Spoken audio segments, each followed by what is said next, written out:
Tila unti-unti nang tumitibay ang naging salaysay ni alias Tutoy patungkol sa mga nawawalang sabungero. Ito nga ay matapos na makita ng kinauukulan ang isang sako na may lamang mga buto na mula mismo sa itinurong pinagtapunan ng mga nawawalang sabungero.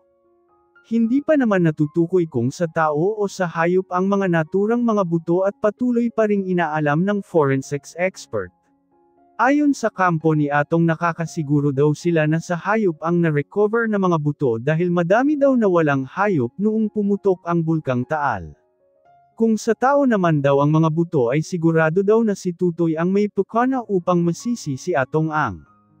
Ano po ba ang ibig sabihin Mr. Ang ng master agent? Master agent, Your Honor. Bali, binibigyan namin sila ng 2%, tapos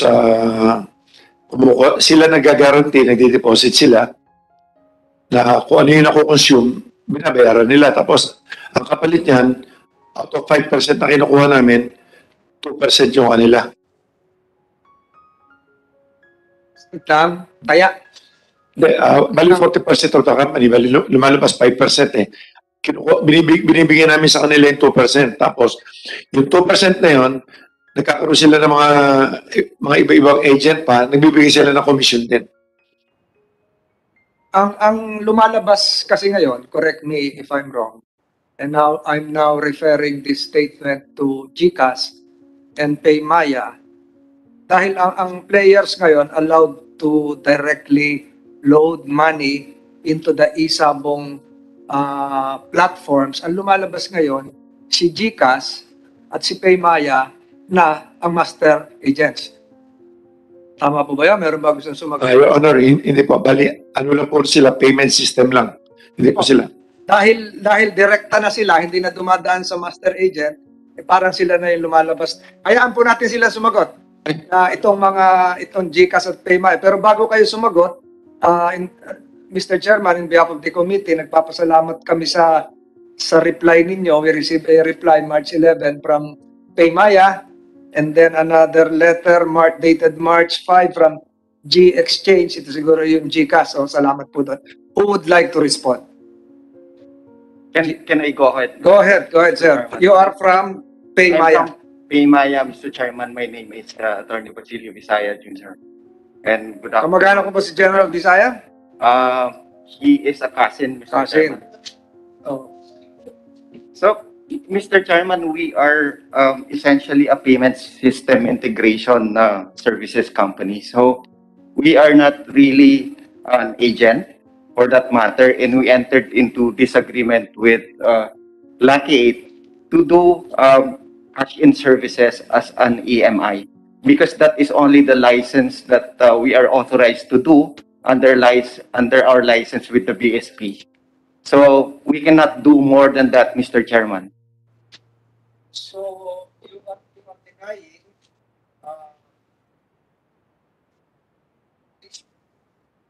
that you have taken the role of a master agent. Hindi totoo. Hindi po totoo yun, Mr. Chairman. We are a payment services company, and our role in the services with Lucky 8 as partner is just a payment services company. So meaning to say, more. You made it easier for users, for players of the system to load money in your platforms and at the same time bet. That's not... Dumali. Kasi nandun sa akin yung step by step. Sana naipalabas ko dito. Pag pindutin mo yung sa GCash ito. Pero more or less, the same din siguro yan sa PayMaya. Pag pinindot mo, lalabas doon sa GCash. Sa homepage, G-Live, then click Pitmasters Live, dire-diretso na. Ibig sabihin, dumali yung transaksyon. Facilitated the transaction. We do not do that actually, Mr. Chairman. Actually, we are an EMI company and we do this for hundreds of thousands of merchants who use our services as a payment system. So there is no reason why we should not be doing this for gaming partners as long as they are authorized. So you are denying that there is a separate app? Is there an app? That's positive, Mr. Chairman. There is no app? We have a separate application. There is a Mr. Chairman. separate app precisely for Isabong. There are two applications here, Mr. Chairman. There are two portals. Specifically made by Paymaya for Isabong. Paglabas mo dito, lalabas doon. Can we have this played on ano? Meron kaming ano, but while waiting for that, you can explain. So, merong app na lalabas, nandun yung Isabong. Pipindutin na lang, di ba? I-direct ka sa Pitmaster o kung saan-saan man. Tama ba yan? Tama po yun, in a sense, Mr. Tama o Chairman. Can I qualify my answer, Mr. Hindi, sabi mo lang tama o mali. Because the Yes or no lang, yes or no. Because yan, that role emanated from a Bangko Sentral circular allowing you to enter into a contract with, for instance here, Pitmaster. Tama. Tama po yan. Tama. And Bangko Sentral, I cut you short. The Bangko Sentral relied on the license issued by PAGCOR. Kasi nag-issue ng, although I still consider this as a controversial issuance of a license because it should have been done by the Congress, by the legislature.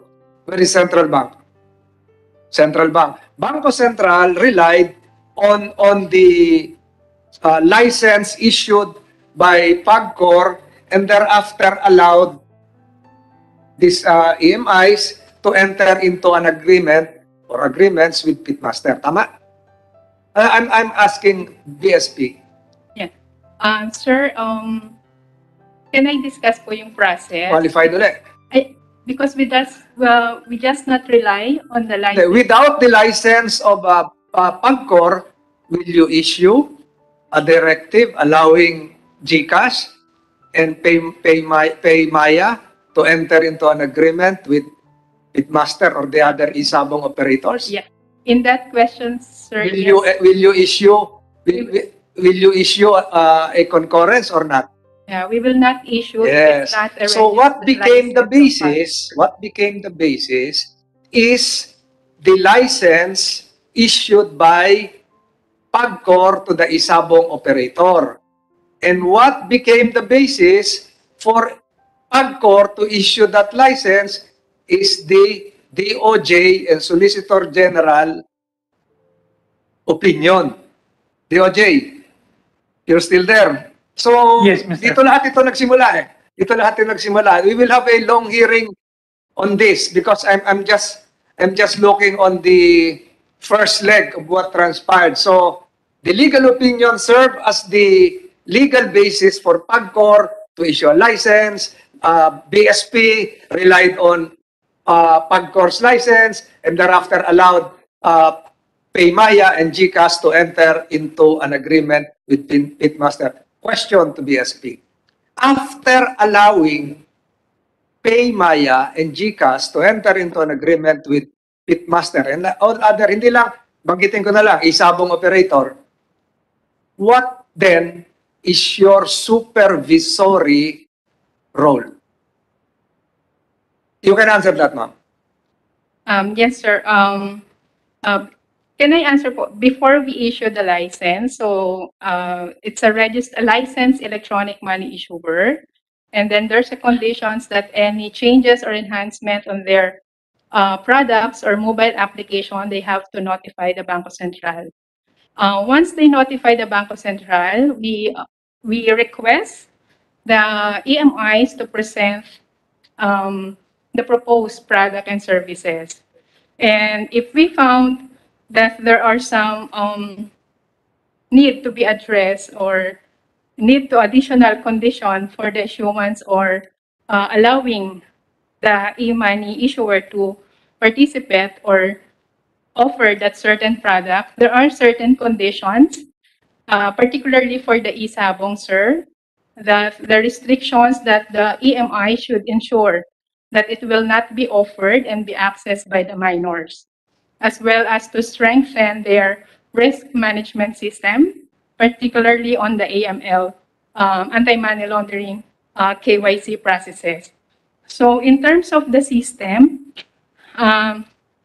if there's an e-wallet, as mentioned earlier by Paymaya, it does not automatically that those with Paymaya or e-money wallet can bet on the e-sabong, because it's also required that it has an e-sabong account that should be created in the pitmaster, and one of the conditions therein is should be 21 years old and above. So that would be the process for the issuance of the allowing. So in effect, know your customer, etc., etc. But in reality, I've seen the format of GCash. There is even a selfie for verification. In reality, may nakakalusot. Yeah, I'm sure you were here when I made my opening statement relative to child protection laws. But that's not the point, ma'am. I read something from the framework on isabong issued by PAGCOR that for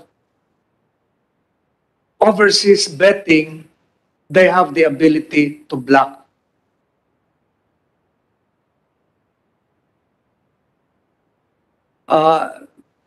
Mr. Rang, are you in a hurry o okay ka na? Gusto mo nang hindi ka pa nagla-lunch? Kung baka ma-ulcer ka pa dito sa amin, pagbintangan mo pa kami na I think your excuse. We can excuse.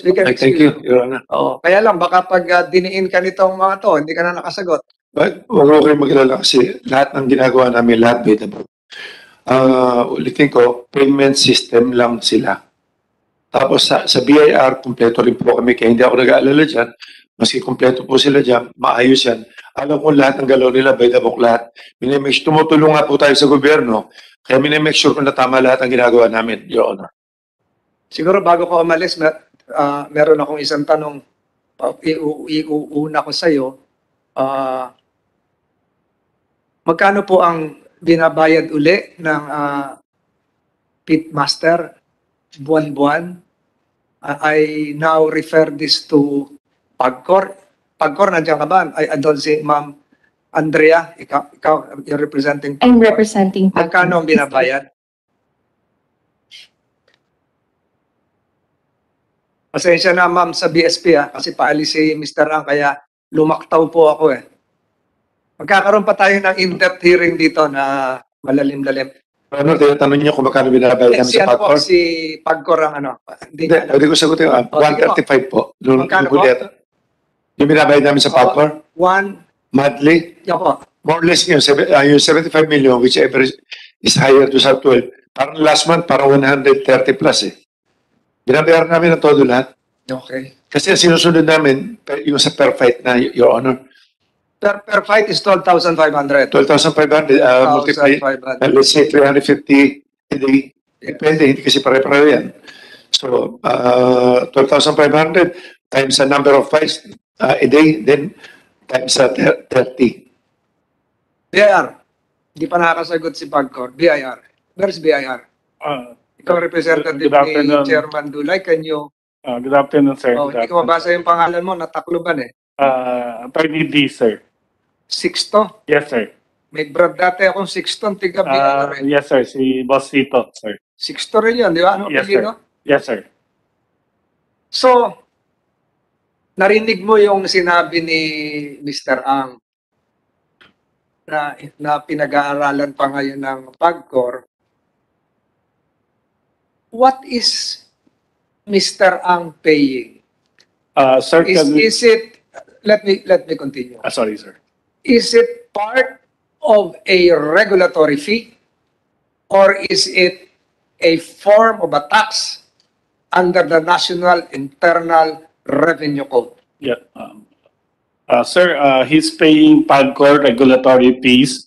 For the BIR, it's a tax, sir. For the BIR is the franchise tax of 5%. Am I correct? Yes, sir.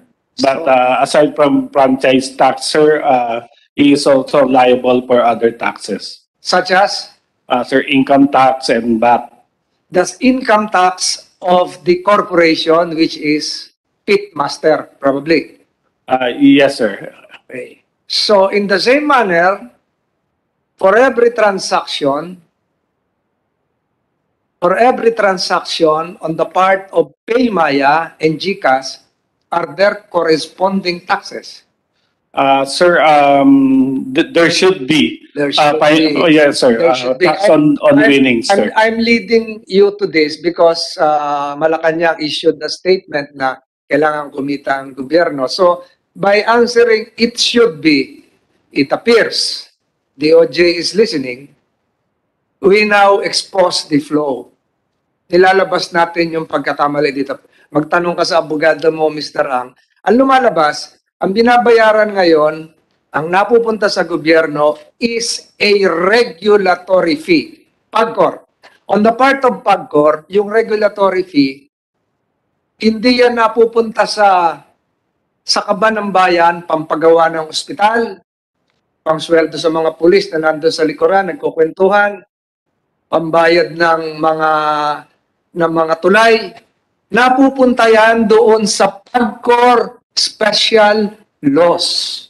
And I'm referring to those to be used for sports development, for PhilHealth, for Agri-Agra, for the Agri-Agra laws implementation, and other small laws that Congress, the Senate, decided to implement to support small sectors.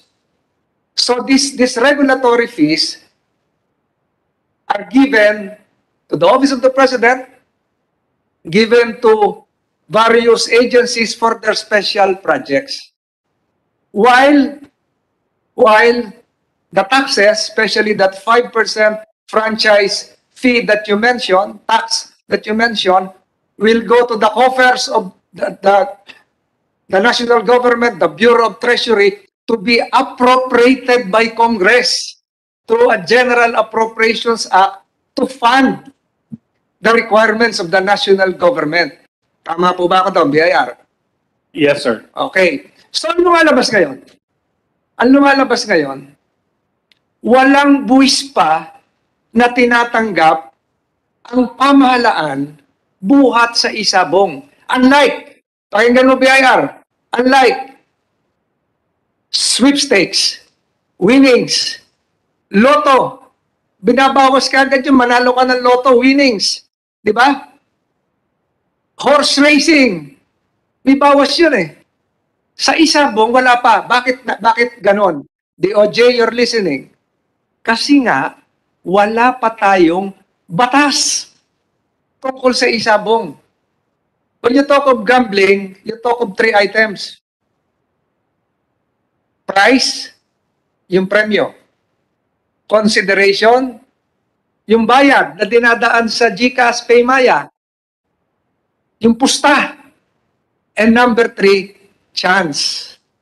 Walang skill dito, chance. Yung tsamba kung sino mananalong manok, di ba? Unlike yung basketball, may skill yun, nagpa-practice yung player. So, nakikita natin dito, meron talagang gap.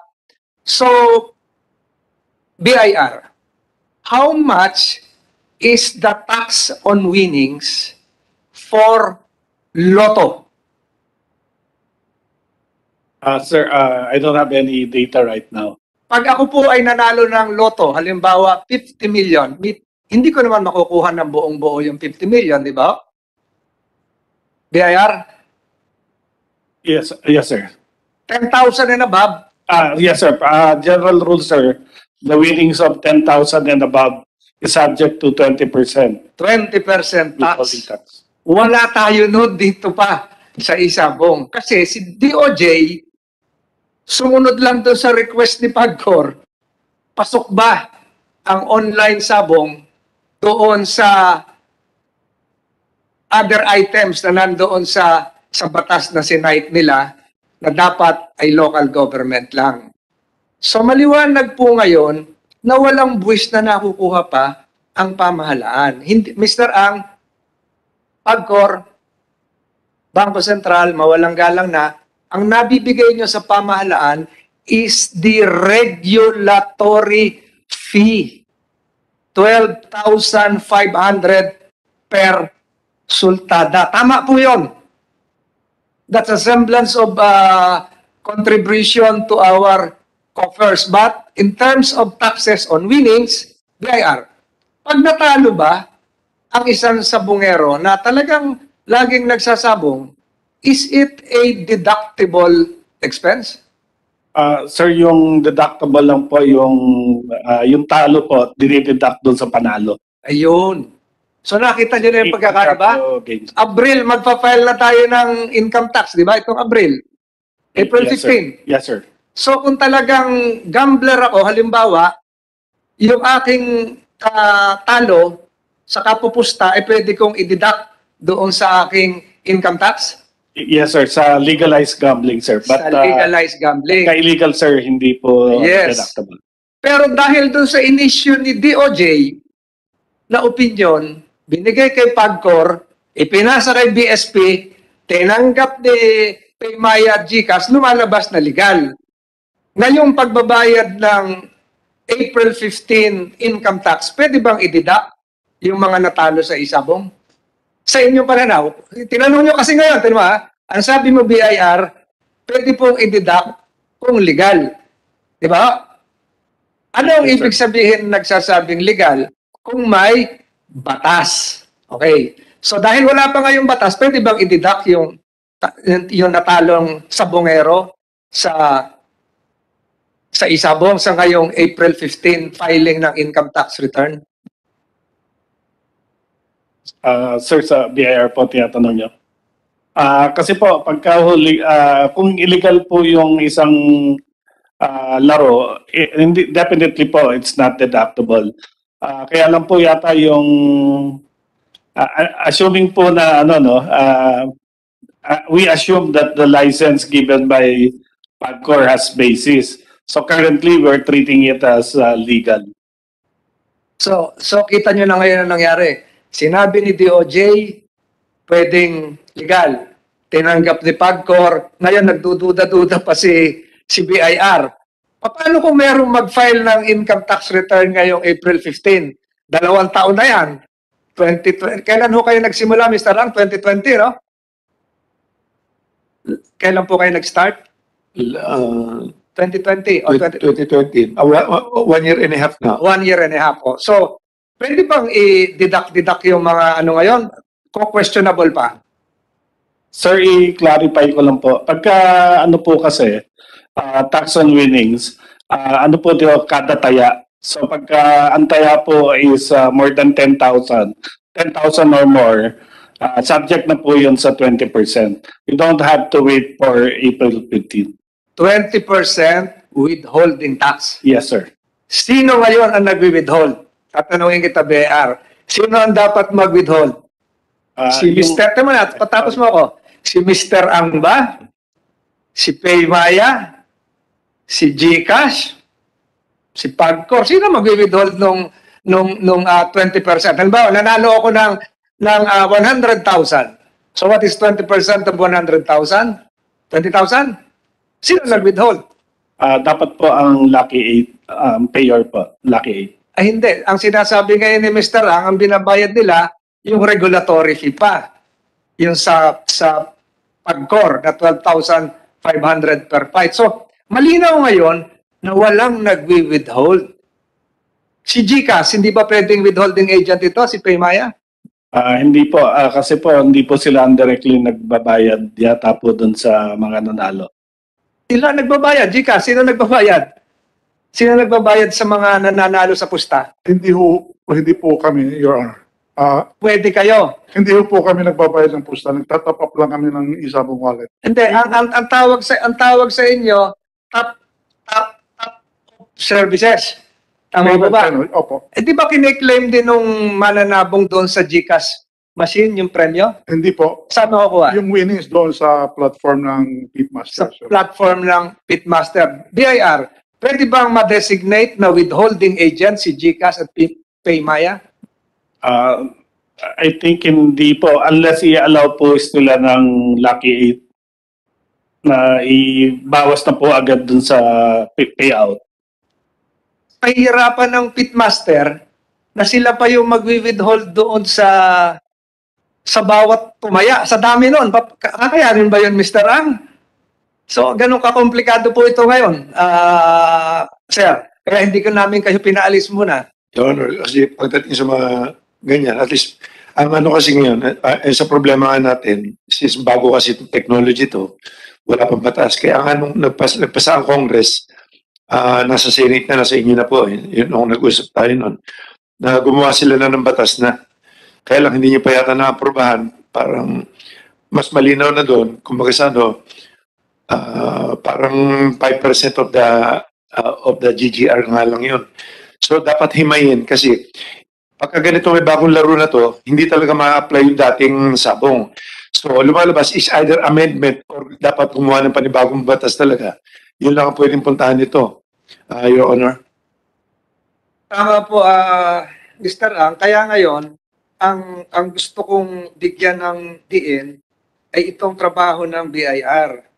Sa tinagal-tagal na itong pag-uusap na ito, it has been, this is now, Mr. Chairman, this is now our third hearing, and Isabong has been in operation for the last 1.5 years. How come the BIR has not been proactive enough to issue the necessary circulars relative to, one, the rate of tax on passive income? This is passive income. Tama po ba? Sir, you're referring to what po? I am referring to the National Internal Revenue Code. Hindi po, ano pong income? Itong sa Isabong. Ano po, subject po, naglabas po kami ng Revenue Memorandum Circular. That? I-explain ko po. Sagutin mo muna ako. Sorry. Yes. Your excuse, Mr. Ang.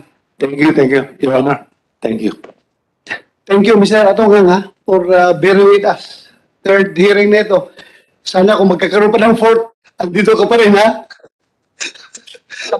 Anyway, thank you very much. Thank you. BIR, I would like to refer you to Section 24, the National Internal Revenue Code. I would like to refer you likewise to the rate of tax on certain passive income and compare it with the rates you gave to sweepstakes and lotto prices, casino earnings, and even Pogo. Pogo has 20% final withholding tax. So, tuloy mo yung sinabi mo, you issued a circular? Yes, sir. Last March 11, 2022, we came out. Last week lang po yun. Halos po, opo. Ayun. We came out with a Revenue Memorandum Circular 25-2022. Can you provide the committee a copy? Yes, sir. We could provide, sir. So the contents of which? Sir, basically, sir, kinlarify namin ang taxation ng mga Isabong operators. Basically, sir, they have to pay a 5% franchise tax dun sa income nila from the Plazada or the center bets. Tapos po, they have to pay income tax and VAT doon po sa income nila or the gross bets doon po sa tayaan sa internet or online betting. Subject din po to sa final withholding tax. I think I read something about that. So you are now referring to corporate income tax. Yes, sir. Yes. What about the winnings? The winnings of the individual bettors. Kaya yun yung sinabi ko kanina na passive income tax. Bakit yung nanalo sa sweepstakes, binabawasan ng buwis? Yung nanalo sa loto, binabawasan ng buwis. Yung nanalo sa Isabong, walang buwis. Sir, dapat po merong buwis. O bakit hindi nakagawa ng circular ang BIR? Nag-iintay kayo ng batas? Meron na po. Nandun po sa RMC 2522. Wala. Ano ang tax ng winnings? Ayun po. Nakasite po kasi dyan yung... Sandali pa. Hindi po kasi siya naka-specify but yung meron po general statement na all withholding taxes are applicable. So yun po yung sinasabi kong final withholding taxes na 20%. Again, the withholding tax that you are referring to can be attributed to the corporation, the online sabong operator, not the wager, the better. Sir, can I quote po the Sige, sige. circular? Dito po sa numeral number 3, policies and guidelines, number 4, withhold the required creditable expanded withholding tax, final tax on compensation of employees, and other withholding taxes if applicable. They are obliged to remit the same to the BIR at the times or times required and issue to the concerned payees the necessary certificate of tax withheld. I still don't get that, Mr. D. Pagdating po sa horse racing, meron po tayong tinatawag na BIR Form 1600WP. This is a remittance return on percentage tax on winnings and prizes. Pagdating po sa isabong, meron po ba tayong form? Wala pa po. Wala pa. So, aminin natin, Mr. D, for the last 1.5 years, how much was lost by the government for failure to collect, withhold the amount applicable as taxes on winnings? That's number one. Number two, who should be the withholding agent? Kaya nga sinasabi ko na ngayon, dapat si GCash at si Paymaya. Sabi nyo, hindi. Sino mag-withhold? Si Mr. Atong Ang. Sumakit na ang tiyan kanina nung tinanong ko, umalis na. So, sinong withholding agent natin dito? Sagutin mo kung magkano na nawala sa pamahal. Bilyon. Kasi ang sinabi ni Mr. Ang, last hearing, Mr. Chairman, 1 billion ang kinikita. Magkano na ang nawala? Ilang kilometrong karsada na napagawa? Kaya, dapat po mag-withhold is Lucky 8 or yung Pitmaster. but they are not aware of that rule. Yes. Sabi nga, ang alam lang niya, yung 12,500 na binibigay sa PAGCOR, that's a regulatory fee. They're not aware of their role as a withholding agent. Diba? Yes, sir. So, paano ngayon ang gagawin natin? Do we need to pass a new law? For the withholding, sir, no more. No more. Yes, sir. What about GCash and Paymaya? Yung kinikita nila. Aside from the corporate tax, for every transaction, may withholding tax ba yun? Wala po. Wala. Wala po. So, we are now in a state of disarray. Confused, further confused, letting go of a big amount that should have gone to the coffers of the government. Nagamit sana yung pang-ayuda na hinihingi ng mga driver, ng mga magsasaka, at ng mga farmers, ng mga fisher folks natin ngayon. So, can you provide, Mr. BIR, tell your boss, Brad Corinio, si Billy Dulay, I think you should come up with something that would be credible enough to support the message of the President na dapat madagdagan yung income. Kasi ang tingin lang ngayon ay doon sa kinukubra ng PAGCOR. Nakalimutan yung pinakamalaking bahagi, yung Bureau of Internal Revenue. Tama po ba, Mr. D? Attorney D? Yes, sir. Pero meron na po kami nakokolekta sa mga isabang operators. May makokolekta kayo sa Meron na po. Meron sa na po. 5% franchise tax. Pero doon sa winnings ng mga nananalong magsasabong, diba? May nakolekta na kayo. Sa palagay ko, kahit piso, wala. Wala pa po. Wala. For the last 1.5 years, Mr. Chairman, walang nakolekta ang BIR. So we are in a quandary here. Ang daming sinasabi ng Bangko Sentral, ito, know your customer, si PAGCOR, ganun din. Sinasabi pa si Madam Andrea nung huling hearing na kinukuha daw sila, kailangan nilang ma-meet yung ganong amount. Ito yung napakalaking nawawala sa atin, kaban ng bayan, di ba? Hindi natin alam na nga kung paano ang gagawin ngayon. So what do you propose that that you promulgate a new rule circular before April 15 so that some gamblers of Ila and Sabong can have a deduction, or we wait for the next administration? Pwede po kami maglabas ng another circular to clarify yung issue on final withholding. But currently po, we could, in fact po, we could investigate the companies and we could assess them for the final withholding tax. So, ibig sabihin, yung 1.5 years, balak yung sigilin. Pwede po. Kasi po, kailangan lang po ma-investigate. In fact po, gumawa na po kami ng mga hakbang. So, in fact po, the payment channels could validate this.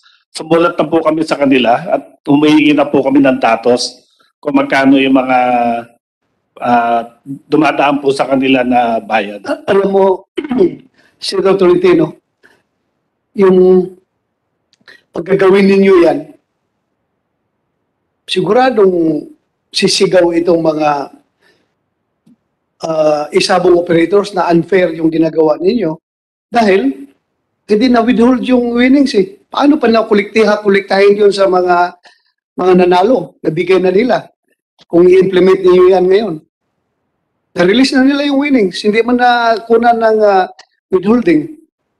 Hindi na withheld. So, I don't think so na you can implement that circular fairly. Ano po, under the law, under the tax code, ang liability po for this is the withholding, yung po mga isabang operator. So, talaga pong sila ang hahabulin.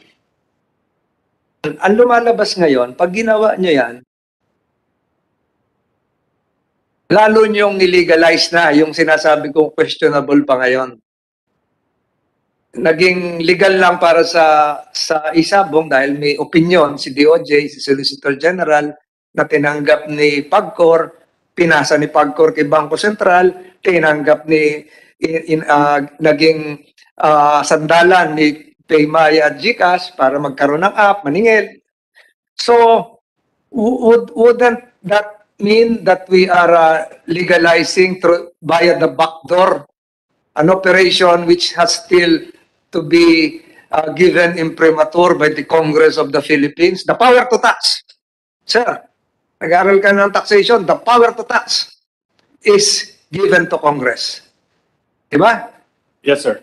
So, kung magpapataw ng buwis, Kongreso, hindi magkano yung bibigay niyo retroactive withholding tax? 20%? 20% po. Eh, kung sabihin ng Kongreso, because of the advanced technology, gawin 22% or 25%. Kasi iba-iba, horse track racing, kabayo, 10%. Oh, bakit ito 20%? Magkano sa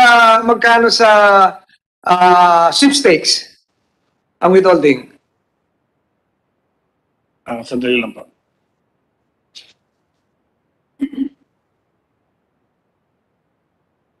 Sa horse racing, 10%. And this is Republic Act number 8446. Iba pa itong mga trifecta. Gagaling tayo nito, Mr. Chairman, sa mga tayaan. Ang sunod na itatanong ko sa BIR, paano kayo mangungulekta ng winnings naman sa mga OFWs? Sir, we will follow the same 20% on the 20%. winning. Although it is not provided for under the law. No specific, sir. No But- specific. So you will also rely on the opinion of the Department of Justice. Hindi lang po, yung sa tax code provision po on winnings. Yun po yung susundin, pagbabasihan natin. So you now realize what you've done, DOJ? Nanganak tong problema. Pati yung power to tax napunta na sa inyo, which is a power of Congress. So, Mr. Chairman, siguro after this, I think this will not be finished today. We will have a very extensive study. We have there is a tax body here in the Senate for the 19th Congress that would totally provide for a new law. If we legalize isabong, who should be the regulatory body? What would be the appropriate regulatory fees? What would be the appropriate tax rates? The tax base, etc., etc. Hindi to basta-basta na nanggaling lang sa opinion ng DOJ. Is DTI here? DTI? DTI. Sagutin, thank you, BIR. Mas mahirap tong tanong ko sa DTI. I hope you can answer this. We are a party to the World Trade Organization. One of the 160 plus countries signatory to that landmark agreement. Hindi na discuss ito sa DOJ or even Solgen opinion. Under the World Trade Organization, it has an attached agreement called GATS, GATS, General Agreement on Trade Services. I hope you're familiar with this. Being a party to that agreement, nothing can prevent another country, another citizen of another country betting in that country to have a bet that would have effects in the Philippines. And what I'm saying is this. Because of isabong, what would prevent an OFW in Saudi Arabia, wherein gambling is strictly prohibited, from betting? Because of that GATS agreement, General Agreement on Trade Services. Isabong is part of services. Anything online, technology, BSP, you should be familiar with this. So what would prevent them from betting? Although BSP will say, babablock naman ng pagkor. Nothing can prevent. There is a case. There was a case, Antigua case. Antigua versus US. Natalo ang US. Kasi pumapasok yung mga taya. So si DTI, hindi na ngayon alam kung anong gagawin. Di ba? DTI, can you answer that? Ang gulo na nito. Ang gulo na nito. Sir, thank you, Senator. The Antigua case, I cannot comment. But on the GATS, sir, and cross-border supply, and what our commitments are, I can probably describe. In terms of the GATS, sir, we only have commitments on certain sectors in terms of market access and then national treatment and all that. We have only committed 4 sectors: transport, communications, financial, tourism. So in terms of other services, we are free to do whatever we want. Yeah, so communications and finance would include online sabong. Yan na yung problema natin. Sir, You now call this cross-border gambling. can I? Yes, go ahead. Sir, sa communication, sir, in terms of market access, yung pwede sila mag-operate dito, mga ganun. Courier and telecoms. Ngayon, sir, itong angle na ito, I was thinking about this last night. Sabi ko, this is more of e-commerce discussions. Right now, e-commerce, sir, there are no rules in the WTO, except a ministerial decision which is made every 2 years.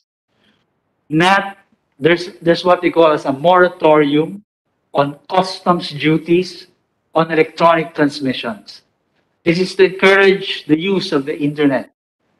But these are things still being discussed, sir, because think about it, sir. You cannot define electronic transmissions. Are we talking about a good or are we talking about a service? And then you talk of customs duties. So there are still ongoing discussions on e-commerce, and these are not finished businesses in the WTO. But in terms of your concern about cross-border supply, Mode 1 and the GATS, we only committed 4 sectors, and this is not included, sir. if you call, how do you call it, e-gambling as a service, there are no commitments of the Philippines to the WTO. And so, sir, perhaps right now, it will not be easy to pinpoint what rules you may want. But we are free to determine that because we don't have commitments on those. Think that the commitment that you should have specified was Article 16, market access. Nothing can prevent the Internet of Things from flowing in one jurisdiction to another. Pero mahirap-hirap talaga ito. Kaya sinasabi ko, humirap, Mr. Chairman, itong usapin natin dahil nagsimula lang ito sa paggawa ng DOJ ng opinion na legal yung mga nangyayari. And kung iisipin natin, these are all interconnected. What DTI is doing should be connected with what BIR is doing, with what Bangko Sentral is doing. Lahat yan connected eh. So ang nangyari sa atin, si DOJ, si Solgen, binigyan nga si Pagcor ng pahintulot, ayun na, nagkagulo-gulo na yan, di ba? So, Mr. Chairman, at the appropriate time, perhaps during the 19th Congress, the agencies concerned, except for Games and Amusement Board, not present here, I think this should be discussed lengthily, in depth. Ako kanina, kung narinig nyo yung sinabi ko during the earlier part of this hearing, I even showed the newspaper Philstars edition for today. There is a 2022 World Slasher Cup International Derby sa Araneta Coliseum. Is not under jurisdiction of Pagcor, not under the jurisdiction of the LGU, but the Games and Amusement Board. So paano to kung binidyo ito ng pitmaster? O pasok ba yun dun sa license nila sa Pagcor? No. GAB ito eh. Under GAB rules, international cockfighting is under the Games and Amusement Board. So siguro, Mr. Chairman, sa mga susunod na pagkakataon, this should be discussed lengthily, which should be the regulatory body. Is it Pagcor? Is it the Games and Amusement Board? Pwede na rin si DTI. Pwede na rin si DTI kasi si DTI kinuha na yung ibang trabaho ng Department of Health, yung vaping. Di ba? So, ang DTI, marami ganito eh. Mas multifaceted ang DTI. Di ba ho, sir? Pati WTO. So, again, this cannot be finished today, but we have one assignment, Mr. Chairman, and I propose this to the Bureau of Internal Revenue. In the meantime, while waiting for congressional action and banking on the current National Internal Revenue Code, since you have already issued a March 11 circular on Isabong, why don't you issue a circular on winnings, issue a circular on appropriate withholding taxes, issue a circular on deductible expenses, issue a circular on payment service providers, etc., etc., so that we can close the loop and enhance the revenue collection efforts of the government. If you can provide that circular before the 18th Congress adjourns, it would help likewise the 19th Congress and the next administration. Attorney D. Yes, sir. We will try to do it, sir. Currently, sir, may mga circulars naman, but these are more on general provisions of law. Yun lang po ang kulang namin sa mga specifics, like for Isabong. So yun po siguro ang dapat talagang dapat gawin. Thank you for being candid enough to admit the loophole. Mr. Chairman, wala na po siguro akong gustong idagdag dito. Nalipong na rin ako sa dami ng mga papel ko dito sa harap. But again, I reiterate the lacuna, the gap in our existing laws. And I commiserate with the families of the missing Sabongeros. They should be given justice soon. And what is appropriate is that technology-driven innovations should likewise be based on values. Should likewise be based on what is right. Hard work, patience, hindi lang yung sugal. So having said all of this, Mr. Chairman, I thank you. I thank all the resource persons here present. Hindi ko na po natanong yung iba. Pareho lang po siguro yon. Hindi ko na lang natanong yung Games and Amusement Board dahil wala dito. But I'd like to thank again GCash and Paymaya. Siguro sa mga susunod na pagkakataon, higpitan nyo pa ho yung proseso ninyo sa pagbe-verify doon sa mga kabataan. Kasi ang dali naman magbigay ng fake IDs, fake identities. Minsan sa mga magulang nga yung nakukuha, ang dami ko pong, yung mga magulang po, yung mga nagkukwento sa akin, alam niyo siguro yon. Maraming mga OFW rin sa Riyadh na ayaw na umuwi kasi naitaya na lahat dahil maluwag nga si GCash din at si Paymaya. So your corporate social responsibility should not just end with the processes that you have laid down, know your customer, etc. But you should be proactive enough to innovate and change and be creative and really be a participant in this, not just for profits, but for what is good for our society. Salamat po, Mr. Chairman. Salamat po sa lahat ng ating resource persons. And we will see you again. We will see you again. Thank you, Senator Tolentino.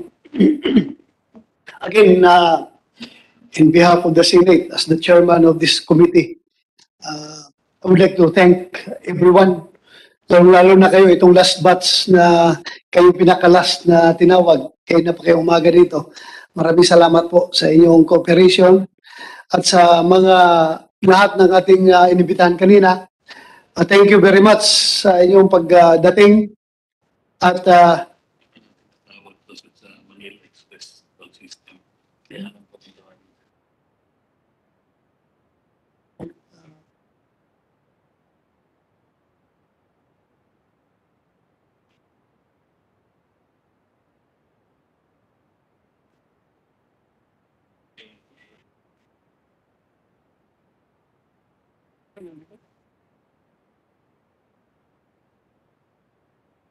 dito pa ba yung Manila Toll System? Si Mr. Manuel Bunuan, President and CEO. Sir, pasensya kasi po, pwede kang umupo dito. At meron lang kaming konting request sa inyo. Bago tayo mag-adjourn.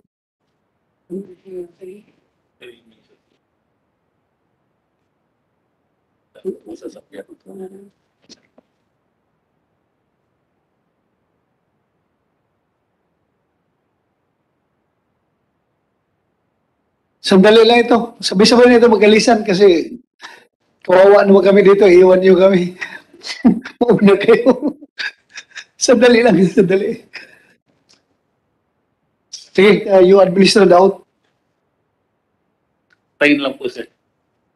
Do you swear to tell the truth, the whole truth, and nothing but the truth in this investigation, sir? Thank you, sir. Please take it, sir. Thank you very much, sir, for waiting for how many hours. But your presence is very much needed by this committee, lalo na in this ongoing investigations. The reason why we invited you, sir, because gusto namin hingin yung cooperation ninyo, being the President and CEO of Manila Toll Expressway Systems Incorporated. Hihingi sana kami ng tulong sa inyo, sir, sa CCTV recordings. Ang si IDG na lang ang mag-coordinate sa inyo, sir, kung anong particular time specifics about the CCTV na hihingi namin. Can we be assured of your cooperation, sir? Absolutely, Your Honor. I think there had been several requests already for CCTV coverages and yung copies po. And we have responded actually to all the requests from CIDG, the PNP, for whatever is available with us sa footages namin. And if there would be still any other request, rest assured, Your Honor, that we will cooperate with all these requests. Thank you very much, sir. Maraming salamat.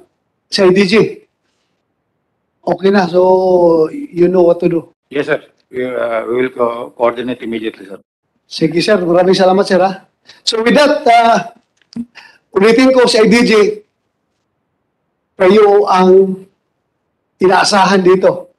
Ayusin ninyo ang trabaho ninyo. Alam na ninyo, lahat ay nakatingala sa inyo kung ano mangyayari sa mga kaso na ito. 34 missing persons. So, double time your effort, triple time. Thank you.